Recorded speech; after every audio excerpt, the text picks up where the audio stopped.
Hello students, आपका स्वागत है आकाश स्टडी पॉइंट में। आज हम आपके लिए लेकर आए बहुत ही इंपॉर्टेंट निबंध में से एक, जो कि है साहित्य और समाज पर। ठीक है। ये काफ़ी इंपॉर्टेंट निबंध है जो अक्सर ही यूपी बोर्ड एग्जाम्स में पूछा जा सकते हैं। आप इस वीडियो में बने रहिएगा जिससे कि आपको अच्छी तरह से इस टॉपिक पर निबंध लिखना आ जाए। ठीक है। चलिए स्टार्ट करते हैं आज का निबंध। और उससे पहले अगर आप हमारे चैनल पर पहली बार विजिट कर रहे हैं और आपने हमारे चैनल को अभी तक सब्सक्राइब नहीं किया है, आप इसको सब्सक्राइब कर लीजिएगा जिससे कि आपको हमारी वीडियोस के नोटिफिकेशन सबसे पहले टाइम से मिल जाए। चलिए स्टार्ट करते हैं आज की वीडियो। सबसे पहले कोई भी निबंध लिखने से पहले आप क्या कर सकते हैं कि सबसे पहले आपको रूपरेखा लिख लेनी चाहिए, जिससे क्या होता है आप अच्छी तरह से अपने निबंध को पूरी तरह से लिख पाएंगे, क्योंकि आपके पास हेडिंग्स ऑलरेडी प्रिपेयर्ड होंगी। ठीक है। आपको ज़्यादा मेहनत नहीं लगेगी सोचने के लिए कि अभी हम नेक्स्ट हेडिंग क्या लिखें। ठीक है। ज़्यादा टाइम वेस्ट नहीं होगा अगर आपके पास ऑलरेडी आपकी हेडिंग्स तैयार हैं तो। ठीक है। रूपरेखा का मतलब होता है आप कौन कौन सी हेडिंग्स अपने निबंध में लिखने वाले हैं एक एक करके। ठीक है। सबसे पहले मैंने रूपरेखा में यहाँ पर मेंशन किया है साहित्य का अर्थ। ठीक है। ये हमारी हो जाएगी पहली हेडिंग। दूसरी हेडिंग हमारी हो जाएगी साहित्य पर समाज का प्रभाव। तीसरी हेडिंग हो जाएगी समाज और साहित्य में संबंध। और चौथी हेडिंग हमारी हो जाएगी उपसंहार। ठीक है। अभी हम एक एक करके सभी हेडिंग्स का कंटेंट देख लेते हैं। सबसे पहली हेडिंग है आपकी साहित्य का अर्थ। ठीक है। साहित्य का क्या अर्थ है? साहित्य वह है जिसमें हित की भावना निहित होती है।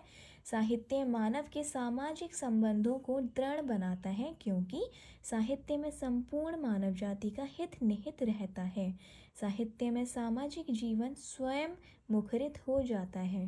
ठीक है। ये रहा आपका साहित्य का अर्थ। ठीक है। दूसरी हेडिंग है आपकी साहित्य पर समाज का प्रभाव। इसमें आप लिख सकते हैं साहित्य और समाज का ठीक वही संबंध है जैसे आत्मा और शरीर का। साहित्य के निर्माण में समाज का प्रमुख हाथ होता है। यदि कोई साहित्य सामाजिक परिवर्तनों से अछूता रह गया तो निश्चय ही वह निष्प्राण है।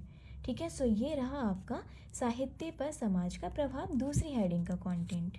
अभी हम बात करते हैं तीसरी हेडिंग, जो कि है समाज और साहित्य में संबंध। इसमें आप लिख सकते हैं समाज और साहित्य में संबंध में साहित्य समाज का प्रतिबिंब है। समाज की समस्त शोभा, उसकी मान मर्यादा साहित्य पर अवलंबित है। यदि समाज शरीर है तो साहित्य उसका मस्तिष्क। साहित्य युग और परिस्थितियों की अभिव्यक्ति है। साहित्य हमारे अमूर्त स्पष्ट भाव को मूर्त रूप देता है। ठीक है। ये रहा आपका थर्ड हेडिंग का कंटेंट, जो कि है समाज और साहित्य में संबंध। अभी देख लेते हैं उपसंहार। उपसंहार हमेशा लास्ट की हेडिंग होती है निबंध में, और इसमें आप लिखेंगे साहित्य और समाज के पारस्परिक संबंधों का विवेचन करने के उपरांत साहित्य सर्जना में विशेष सतर्कता रखने की सतर्कता है, जो साहित्य समाज के लिए हितकारी ना हो, जिससे समाज को कोई ठोस दिशा निर्देश ना मिले, जिसमें समाज का वास्तविक स्वरूप प्रतिभाषित ना हो, वह साहित्य निश्चय ही साहित्य कहे जाने योग्य नहीं है। ठीक है। इस तरह से आप इसका निबंध का उपसंहार लिख सकते हैं और आप अपने निबंध को समाप्त कर सकते हैं। ये रहा आपका साहित्य और समाज पर निबंध। ठीक है। हम उम्मीद करते हैं आपको ये वीडियो जो हेल्पफुल रहा होगा, और इफ़ यस देन प्लीज़ इस वीडियो को लाइक कीजिएगा। और अगर आपने अभी तक हमारा चैनल सब्सक्राइब नहीं किया है आप हमारे चैनल को सब्सक्राइब करके हमारे साथ जुड़ जाइएगा, जिससे कि आपको हमारी वीडियोस के नोटिफिकेशन सबसे पहले टाइम से मिल जाए। हम मिलते हैं आपसे अगली वीडियो में। Till then goodbye and take